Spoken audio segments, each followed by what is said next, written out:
Hello and welcome to my U.S. State ZenQuiltz journey. After taking 2 weeks off, I'm back with state number 14 and we're heading to Utah by special request. It was so lovely to have people write messages, emails, and even face to face say how much they look forward to Sundays for their next quilt block. Just when I was about ready to give up or maybe question why I'm doing what I'm doing, putting in all of this time and effort, is anybody even noticing? I'm motivated once again by all of you sharing your excitement to the project. And I will be honest and say that these past 2 weeks weren't the 2 weeks I had planned to take off on this journey. So I will, in fact, continue through all 50 states, but likely I'll not make my goal of having them all happen in 2025. And I've offered myself grace and I'm okay with that. And I hope that you are too, and you choose to stick with me to the end. I am so excited to see this whole 50 state block Zen quilt come together. And I know it will be amazing. Yeah. So go ahead and offer yourself gratitude and appreciation before we get started on this week's State Quilt Block, Utah. In front of you are the visual of what you've seen on the scrolling supply list. So I'll just go ahead and push all of those out of my way. And I'm just going to keep my tile, ruler, compass, and a pencil. So first things first, if you've been on this journey with me, we're going to go ahead and offer that 3/16 of an inch border all the way along the edge of our tile. This is going to be kind of our border frame, tying all of our blocks together, offering some form of uniformity as we go through week to week. If you're just joining us for the first time, I appreciate you. I hope that you enjoy your process of making Utah's state block. And if you've been here from the beginning, I appreciate you more than you will know. And I can't wait to see what your quilt looks like when we're done. If you'll notice, I'm working off of a black garbage bag. I'm not in my normal um, digs. I'm not in my normal studio. I'm at my daughter's house. So she has a white desk. So I threw a black garbage bag down. Anyway, make do. Desperate times require desperate measures. All right, so our tile is 3.5 inches wide. So at 1 3/4, I'm going to go ahead and place my half mark onto the tile so that I'm dividing this tile in half. Then I'm going to turn my tile and do exactly the same thing again, getting this little plus sign in the center of my tile. And then once I find the center, I'm going to use that center mark and put my ruler up towards the corner. Doesn't matter what your measurement is, as long as your ruler is starting at the midpoint of our center space. And I'm going to measure up 3/4 of an inch and put a little hash mark there. And again, I'm going to do that for each corner. So laying the beginning of my ruler on that center space, having my ruler go into the corner and lay 3/4 of an inch away from that center mark.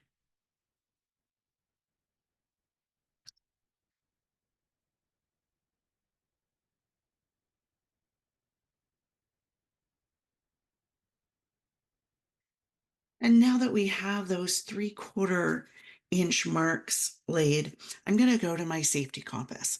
For those of you that have classes with me, you know that this is my absolute favorite tool in my toolbox. If you have a regular compass, I will give you those instructions as well, or those measurements. But what I love about this safety compass is I'm not going to get a hole in my tile. All right, so if you're using a safety compass, you want that little brass ring right over the center of that dot, and you want to use the dot to the left of our C. So this dot right next to that center ring. If you're using a regular compass, you want to use 7/8 of an inch measurement to draw that first circle. And once you have that first circle done, you're going to go to that next dot using that same hole that to the left of the C. You're going to add another circle, also 7/8 of an inch if you're using a regular compass. I had to order a set of compasses to arrive at my daughter's because, again, I wasn't prepared. So I was just at Zen again and ordered and brought home 2 boxes of tiles, but they were dropped off in the hour and a half that I was home before I hit the road for North Carolina again. So I also had to have some tiles shipped here so that I could get you a quilt this week. So we're going to continue to just add those intersecting circles at each one of those dots that we laid. So you should have something like this when you're done. This geometric 4 overlapping circles, giving you this petal shape in the center. I think that there's some kind of sacred geometry happening here, but we're not using that at all. We're just focusing on the individual sections that we've just created. And now that you have your string all strung up, we're going to go ahead and set those tools to the side and grab that kneaded eraser. So I'm just going to knead that eraser, make it nice and soft and pliable. And then I'm not going to erase these lines, but I am going to just tone them down a bit by just dabbing my kneaded eraser on top so they're not quite so prominent in the outcome of our block.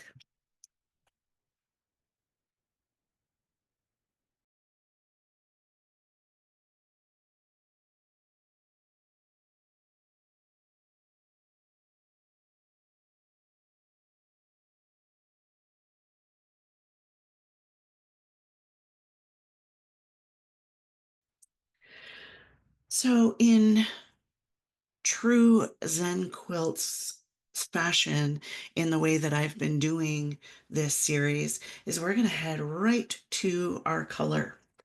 And this week,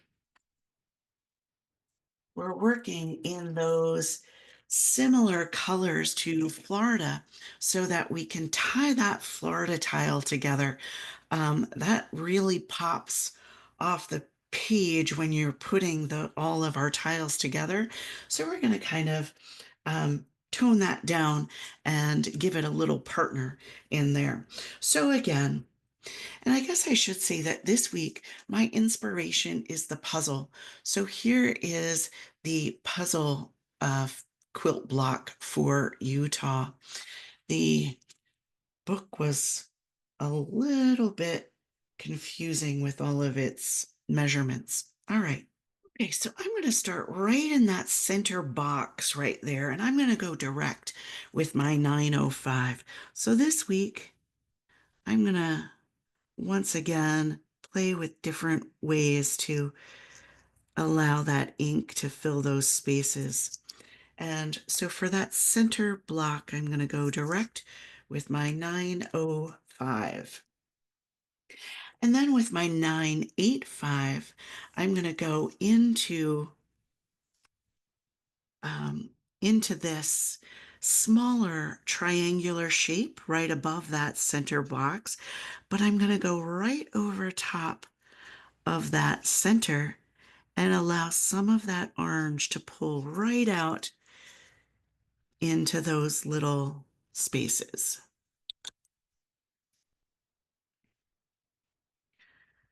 So it's adding just a little bit more orange to that marker than would normally be there if we just use that marker direct.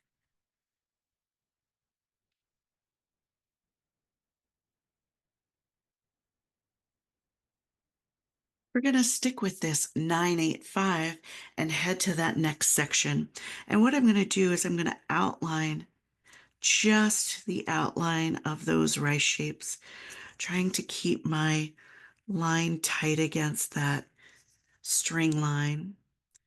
So having the tip of my brush run right over the string line in the center. So basically what I'm doing right now is laying my palette down. And once I have that palette down, I'm going to go to my juicy blender and I'm going to go right over top of those lines and once again soften that harsh line that we laid and blend it out into the center of that petal shape. Again, giving us that depth right around the edges and that automatic highlight or softening in that center.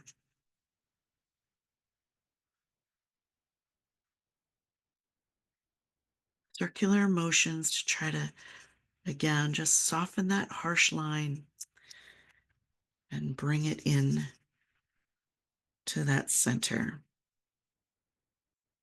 The more our blender has juice in it, the easier it is to tone those lines down and blend that out.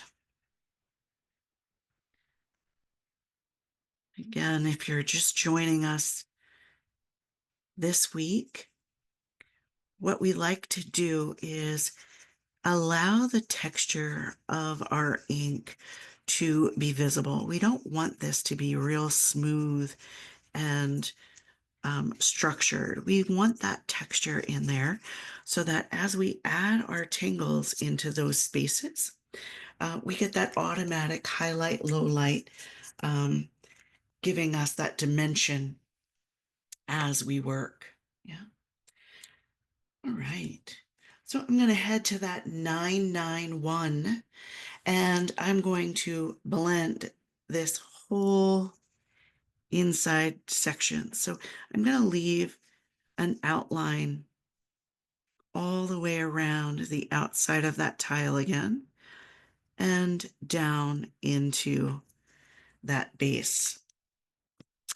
And once again, taking that blender, I didn't even clean it off this time because the colors are so very similar. It's not going to contaminate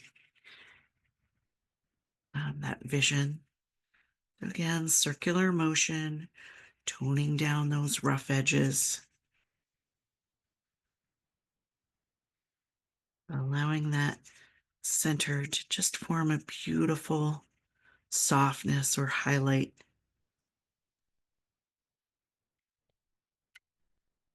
I'm going to do that for each one of those arched spaces.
Taking your time, enjoying the process, using the tip of that marker to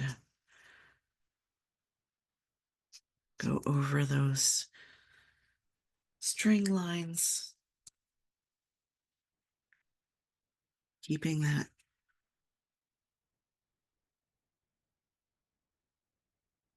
marker in control of the space that you have.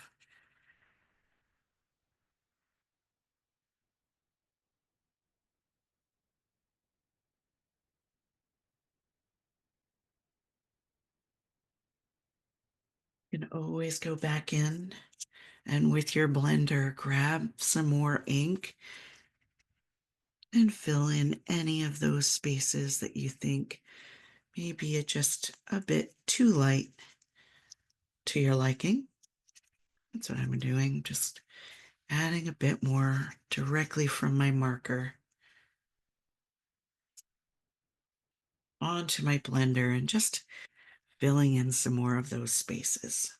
So that takes us to the background of our tile. Now that we have that beautiful image all inked up, I'm going to go ahead to my 905 and my 977, and I'm going to add those directly to my acetate on the side.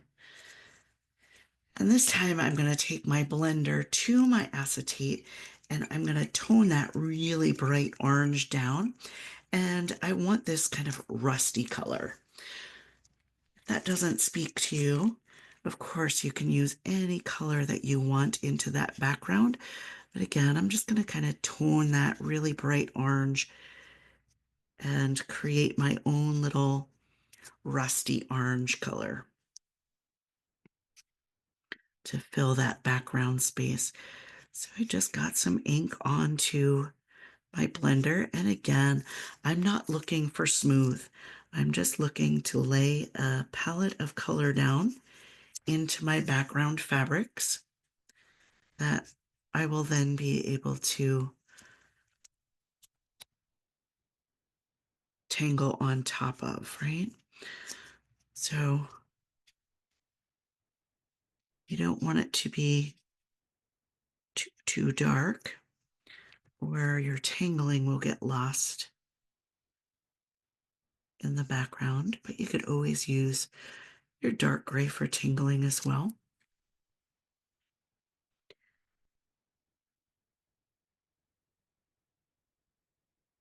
But if you did Florida, do you see where these colors are playing into the brightness of that Florida block that we have that right now almost stands alone in our sea of tiles?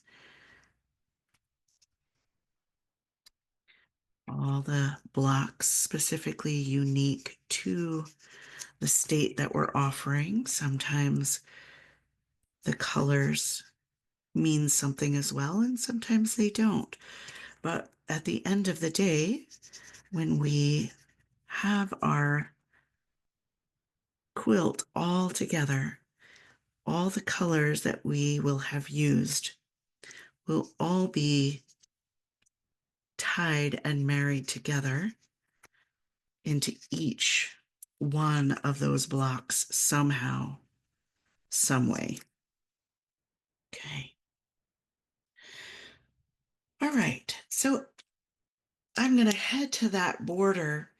And for the border this time, I'm going to do something a little bit different. But first, I'm going to start with that 985, and I'm going to go directly into the corners. So 985 is going to, that's beautiful golden yellow. It's going to go right into those corners.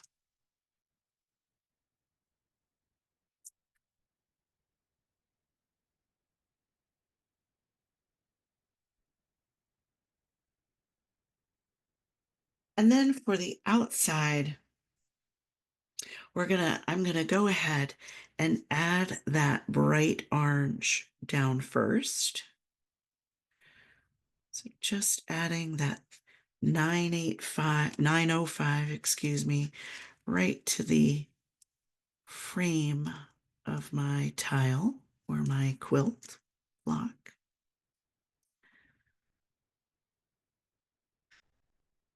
And then while it's still wet, I'm going to take that 985 and go right over top of it, kind of tone it down a little bit, give it a bit more of a bright expression, an orangey yellow expression than just that orange color that almost blends to the background of the tile.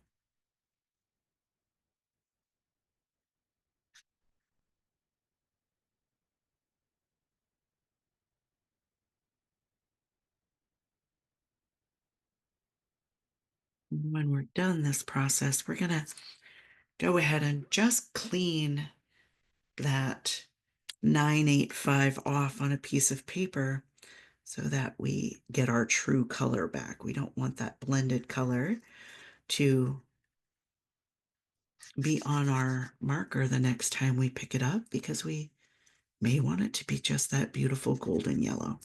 So it's soaking up some of this orange as we go through this process.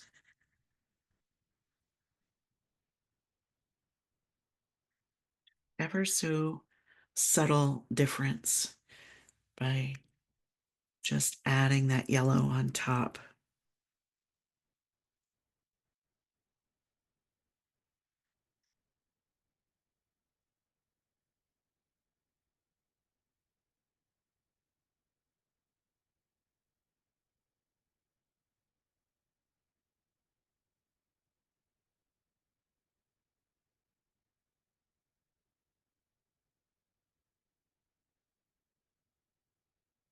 And don't forget to wipe that 985 off, get all of that orange out of the tip of that marker before you cap it up, just so that you remember. And then we're going to take that 905 and again, get rid of those white deckled edges. We don't want those white edges to show when we piece our quilt together. And you'll know it if you missed this step 1 week, because that white will just glow against the edge of those tiles that you have done. Okay, so I'm headed into tangling now, and I'm going to once again start with that light gray micron. And this week, you know how I like to find different tangles that kind of correlate to important things within the state or whatever. You're going to have to offer me a little bit of grace this week in that I really, really wanted to do something for Zion National Park. Um, and I couldn't really find Zion, but I did find Zayon. So we're going to add some Zayon right to this center little petal shapes here. So I'm going to start and we're going to kind of do a little riff on Zayon. But we're going to start with a spiral, almost tortuga style, that fills that whole center. And then we're going to come off the side of that spiral and redefine that petal shape on each one of those rice shapes. So just coming off the side, adding that ink, in essence, basically to our string line, so that each one of those petals is connected to that spiral. And then we're going to add an aura inside. So in the true Zayon step out, all of this would be in a petal shape that comes down to this spiral. You can check it up later, but it works perfectly for our little center of our petals here. So the state nickname is the beehive state, and the state insect is also the honeybee. So I couldn't let that go unnoticed. Inside of the top of these rice shapes that we've overlapped in the center here, we're going to add some busy bee.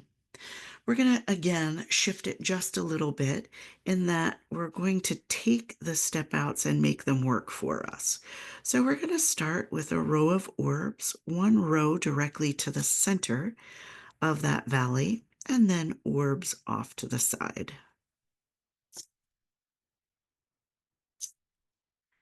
And once we have those orbs laid, we're going to add a flux that lays on top of them to the right, and a flux that lays on top of them to the left. Adding that beautiful little seed or seedling that comes in the center of those fluxes.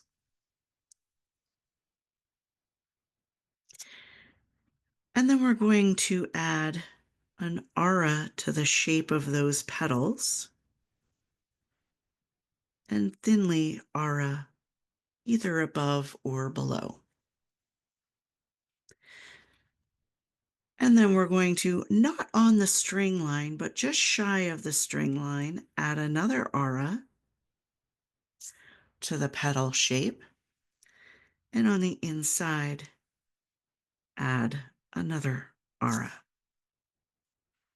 And around the outside, we're going to scoosh some tiny little perfs or orbs into that channel that remains in that rice shape.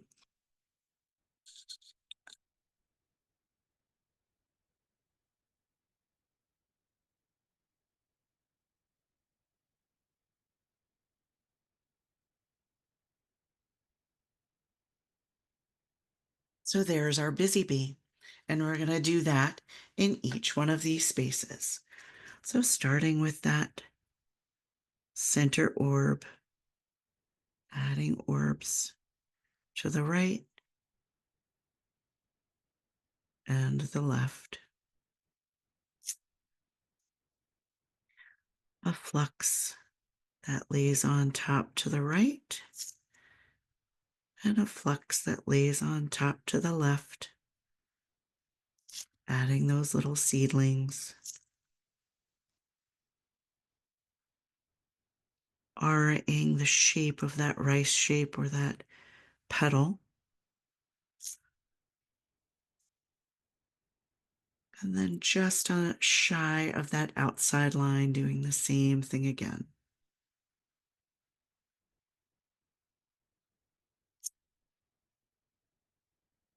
And that row of perfs around the outside to fill in that channel of our petal or rice shape that still remains. You're going to do this 2 more times, being mindful of your breath, noticing that heartbeat, maybe offering a drop to those shoulders.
My parents traveled to 49 of the 50 states in their RV after my dad retired. And my mom was the photographer of the trip. And when they got back from Utah and did Zion National Park and Bryce Canyon and all of the things, I knew that that was definitely some place that one day I would have to go. And I still haven't gone. But in doing this research and seeing the pictures once again, just really got me dreaming about a trip to Utah. I love nature. I love being outdoors and hiking and all the things. So, once again, I'm dreaming of Utah. So, there's our busy bee, the beehive state and the state insect representation right there in the center of our tile.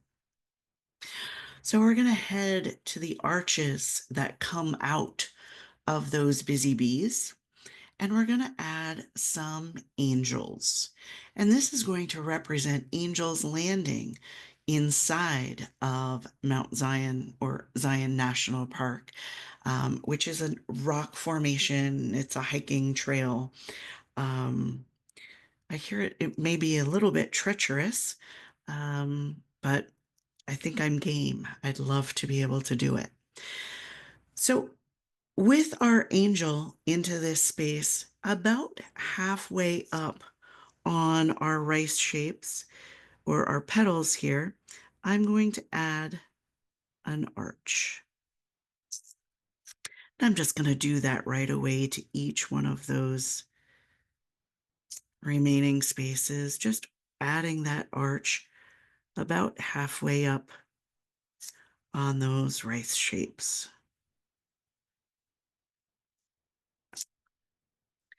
And now that I have those arches, this is where our angels are going to rest on.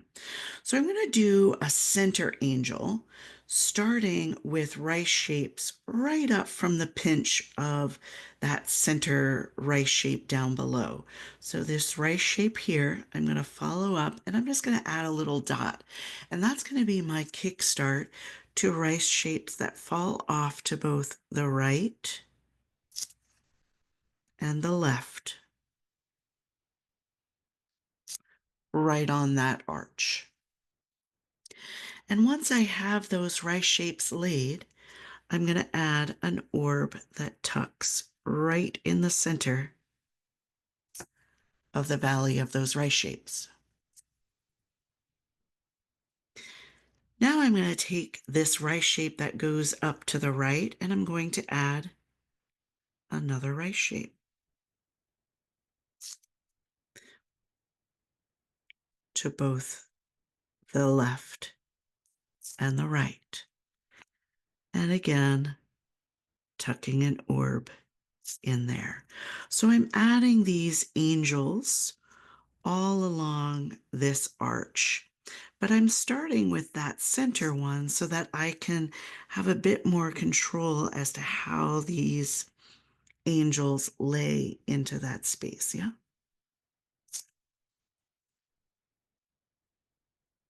And I'm going to do that to each arch. So again, I'm going to come up from that rice shape, add a little dot. That's going to be my kickstart to my rice shape off to the right, and a rice shape off to the left. Adding that orb in between.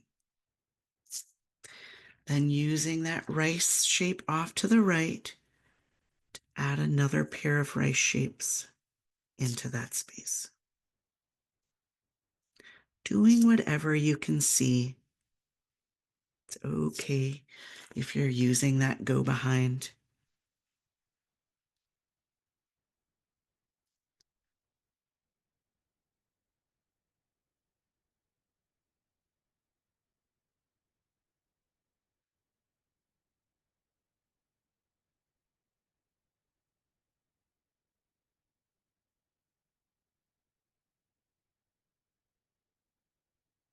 Just getting lost in the magic, that repetition. This is where we like to say the magic happens, when your pen just knows exactly what to do and you can just be mindful of the strokes that it's doing.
So there's our angels landing, but our angels aren't really landing anywhere right at the moment. So underneath these arches, we're going to go ahead and ground them. So right from the center, I'm going to add a line that goes up, and I'm going to just divide this arch underneath 2 more times to both the left and the right. So I have my center division, and then I'm going to divide 2 more ray lines into that space. And then I'm just going to go ahead and round those ray lines off, grounding them and welding them right onto that hill that our angels are landing on. Just offering this little fan expression down below. Again, just giving them a little place to be grounded.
How all of those textures from our markers come through as we're inking these tangles and just give us those highlights and lowlights automatically without ever grabbing our graphite. How we have those depths and those highlights just kind of shine. All right. So speaking of depth, I'm going to pause for just a moment and I'm going to go back to my marker and I'm going to grab my 985 and my blender. And I'm going to go ahead and add some depth right into these angels. Kind of get sunk to the background. They kind of get lost. And with our stitching, I don't want that to happen. So I do want to give these guys a voice right now. So what I'm going to do is I'm just going to, the left side of each element, the rice shapes, the orbs, I'm just going to add a palette. And I'm going to do the same right into the valley of those fans.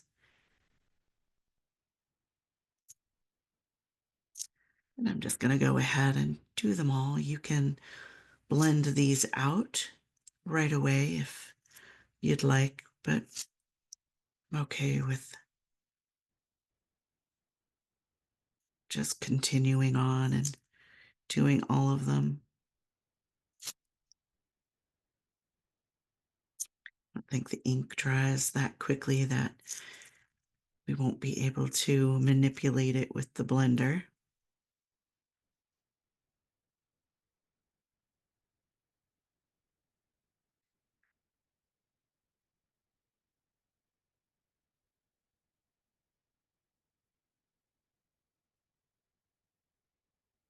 And I'm going to take my blender. I'm going to start where I started and just soften that up a little bit. And again, I don't want to completely take up that space. I just want this to kind of hug the left side. I don't want to color it. I just want this depth to kind of show to the left side of each one of those elements of our angel.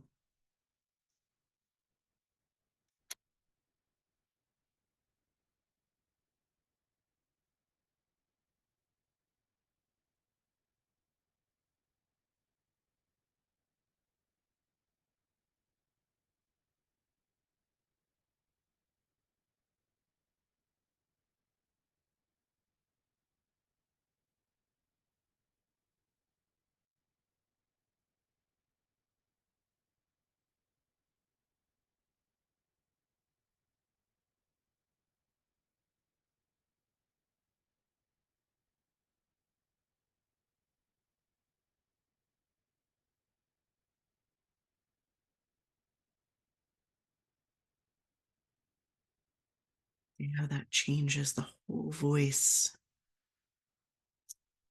of that tangle and block, right? Just giving each one of those elements a bit more love. Okay. So I'm going to head to the background tangle, and the state flower, and I don't know if I'm saying this correctly or not, is the sago lily. So lily is where we're headed to the background of this quilt. You could choose to let it blank and just have solid material in the background. At first, I did tipple. And then when I found lily, I was like, oh, well, that will definitely do. So I am going to start with lily along that background.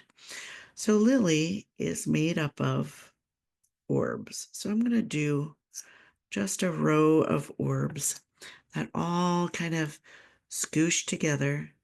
And I'm kind of making them big enough so that they fall behind the quilt patches so that I don't have to do too much um, deciphering to the tangle once I get to this stage.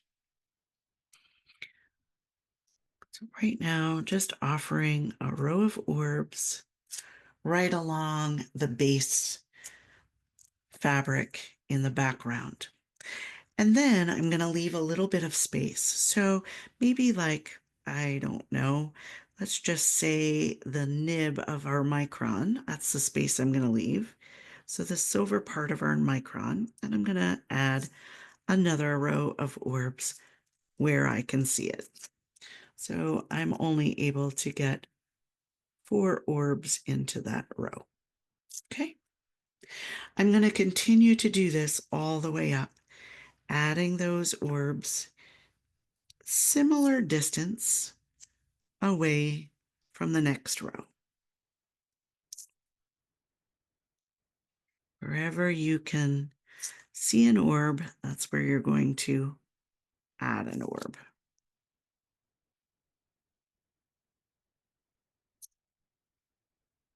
Using that same nib distance as you work your way up that tile.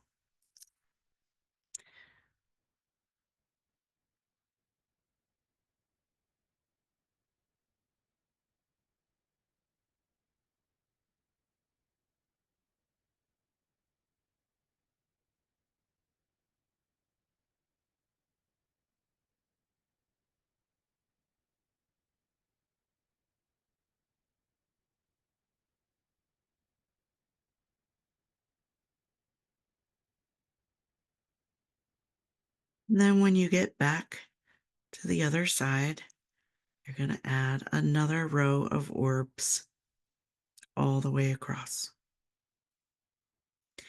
Now this final row, I kind of shifted a bit so that I didn't have a half orb off the edge because I didn't follow my spacing very well, but you know, it always all works out. Okay, so here's our rows of orbs. So with these rows of orbs, we'll think of a cadent. So we're going to take off and land, take off on the left side, land on the right side of the orb down below. So I'm going to start on the left side. I'm going to take off, swirl over, and land to the right side of the row of orbs below. And if I take off on the left of the first one, I'm going to take off on the right of the second one and land on the left side of the second orb. So you see how we're getting this kind of almost heart shape happening in this space, yeah? Let's do that again. Well, it's going to be difficult here because visualize an orb right here. So we're going to come off the left side, come down the right side, come off the right side, down the left side. Okay. So at this point, if you see any spaces underneath your center, you're going to add just these lines, keeping in mind that you're working in pairs, right? So 1, 2, 1, 2. So you're always going to the next pair, right? 1, 2, 1, 2, 1, 2. So here I have a space. So in this pair of 1, 2, I'm going to have a line that's coming from the left of my orb to the right of this orb, and from the right of this orb tucked behind to the left of this orb. So all I'm seeing is the lines using my go behind for what's behind this center piece. Yeah. Okay, so here's our next 2 orbs. So we have an orb up here. We're going off to the left, coming down to the right. Off the right, down to the left.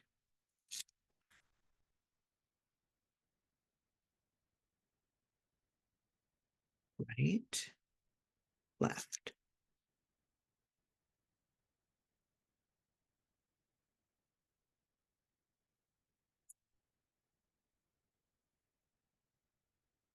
So now I'm on the other side. So I have an orb over here. I'm coming off the left to the right. Here's my next orb. I'm going off the right to the left.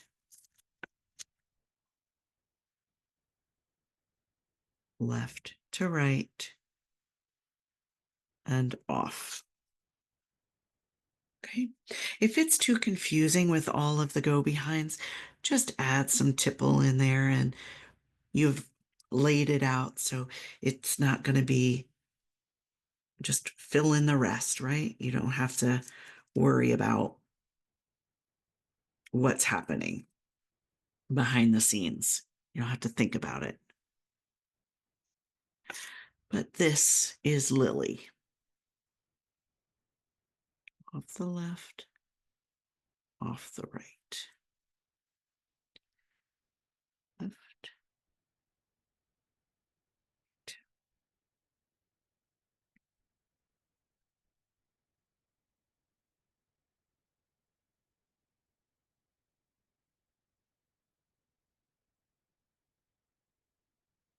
With each row,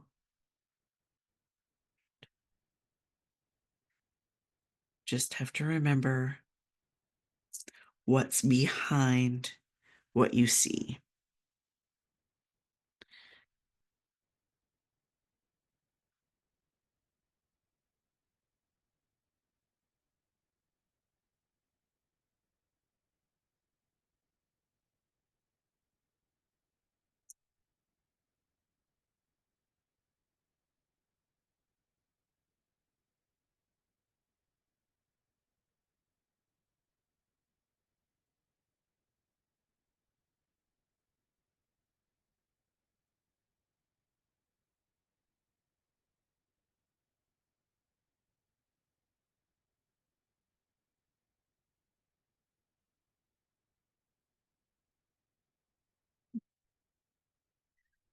So once you have this lily laid, you can add details into each one of these spaces. If you want to add line work, you can zhuzh those up and give them any loving that you see happening into those spaces. So yeah, we have Zion National Park, our beehive state, as well as our honeybee state insect. We have our Angel's Landing, which is a rock formation inside of Zion National Park. And we have our state flower, the sago lily, into the fabric of our background. We're all tangled up and we're all about to stitch. So each one of these individual pieces will now get stitched with our dark gray micron. So slow, deliberate stitching, avoiding those sloppy tails, bringing this nausea into a more formal vision of our quilt block.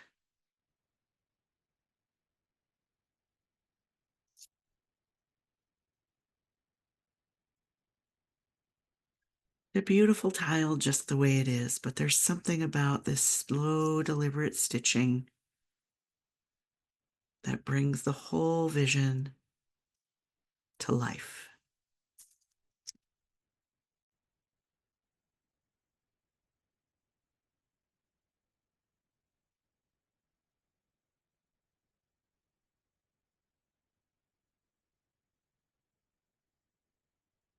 If you're noticing a bit of a bloom with your ink, you can go ahead and pause and add your stitching after your tile has completely dried.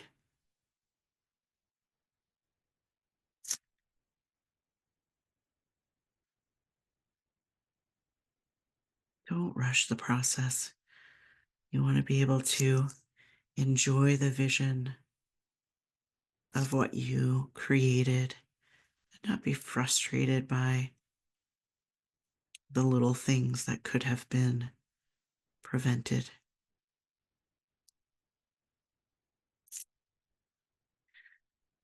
Hopefully, this week's string wasn't quite so stressful and frustrating, maybe, as some other weeks. I know if I would have used the book, it would have been very frustrating. So it's good to every now and again have an easy string.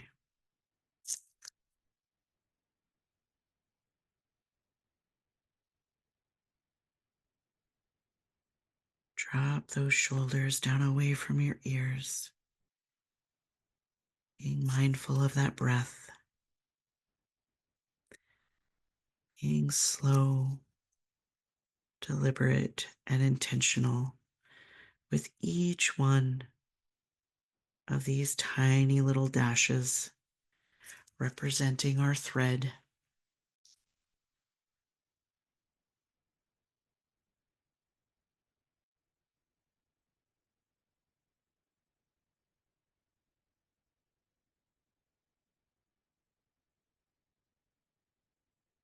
Knowing that each one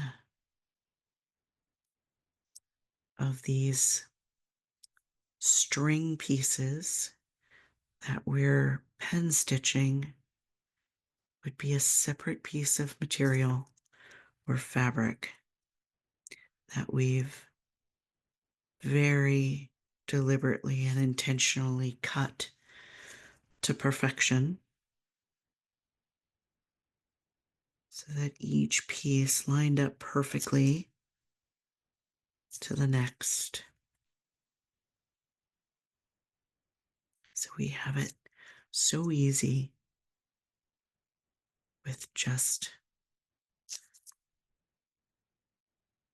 a ruler and a pencil. Think how frustrating it would be to have to be so precise with your cutting of the material and your sewing of each one of these tiny little patches to form one 12-inch quilt block that it's called for to create the quilt.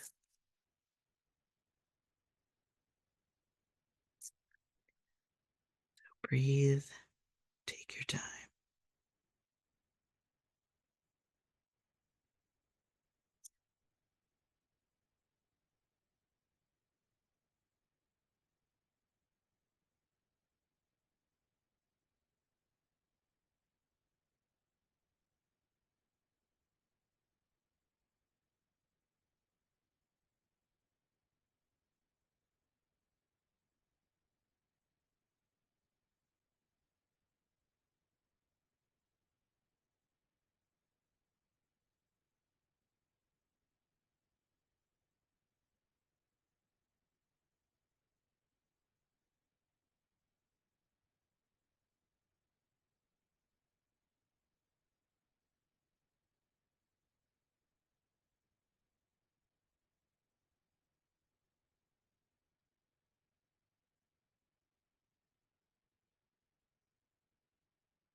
Once your inside is all stitched up, don't forget to stitch your border as well. And if this is your first time here, I'm going to stitch only my top border line. If this is the only quilt block that you're doing, you'll want to stitch right alongside the tile border as well. Or if you know what you're doing with these pieces, most likely you'll know if you're stitching as well that outside edge. I, however, am still undecided at week 14 how this is all coming together for me. So I'm opting to not stitch that exterior tiles edge just at the moment, um, because I'm not, again, quite sure how I'm bringing the vision 100% together. So more than likely, I'll end up going back in and stitching every single one of those 50 state edges or 50 state block edges. But for now, I'm just going to let them be and see what unfolds for me.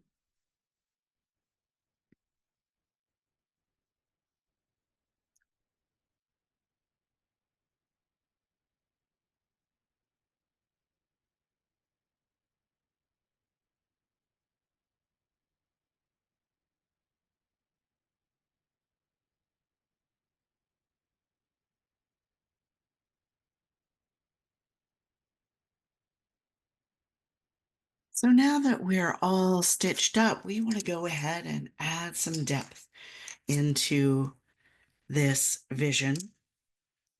So I have my Prisma colored pencils. I have 2 yellows and 2 reds.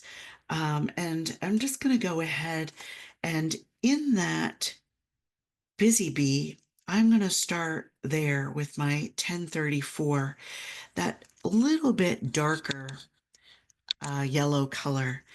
And I'm just going to go right to the edge of that. Oh,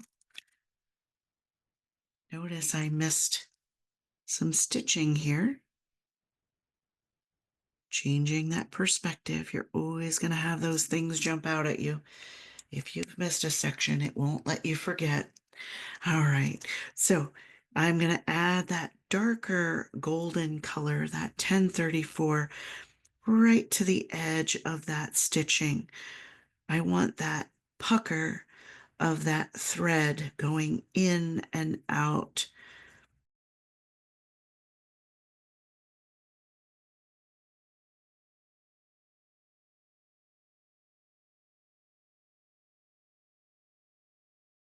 So going right along the edge of our stitching allows us to show that dimension, that shadow, that poof of our needle going in and out of that material, up and down. And with each up and down, you get a tiny little poof to that material. So by default of going around the edges in a circular motion with your colors that are similar to the fabric color, you have that shadow along the edges and that beautiful highlight right into the center of those spaces. So I'm going to go to that center and I'm going to use my 926. And it's almost like a corally color, maybe a little bit too bright for that center, but I'm okay with it. And I'm going to go ahead and just add not all the way around per se, but maybe 3/4 of the way around each one of those petals or rice shapes. Again, I'm not in my studio, so the lighting looks a bit crazy with that center, but I promise it all balances out and looks great in the end. Um, and I'm sure live you're seeing what I'm seeing, and it's kind of beautiful. 917 is where I'm headed into those angels, and I'm gonna add a bit of that lighter yellow in there. Since we've toned those um, individual elements of angel down a bit, I want to pop that sewing with the brighter color. This doesn't really speak to you. You can always pull that same thread color or shadow color, I should say, that we used on the inside petals as well for out here. But I'm really liking that we're toning that down using a brighter color than we did in the center to make it look like it's a bit more layered, right? We're not wanting each piece to blend together so well that we're not noticing that we've cut this fabric, we've pieced these together. Beautiful, beautiful expressions of the fabric that we created. And then I'm going to go to that 924, that red, and that's what I'm going to lightly lay around that exterior. Again, this could get away from us pretty quickly because we had that rust color. We don't want to take that rust color away, but I wanted to add, again, a brightness to it. I wanted to pick it up off the page and give it more of a glow than a deep dark shadow. So I could have added another colored pencil to our mix, but again, this has been part of our toolbox from pretty much the get-go. So just tying all the pieces together by using those same colors over and over,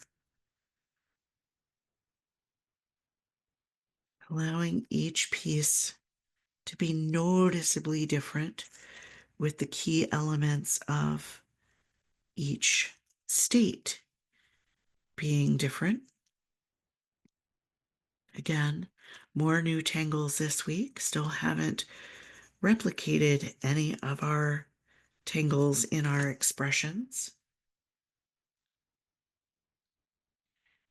So there we have it.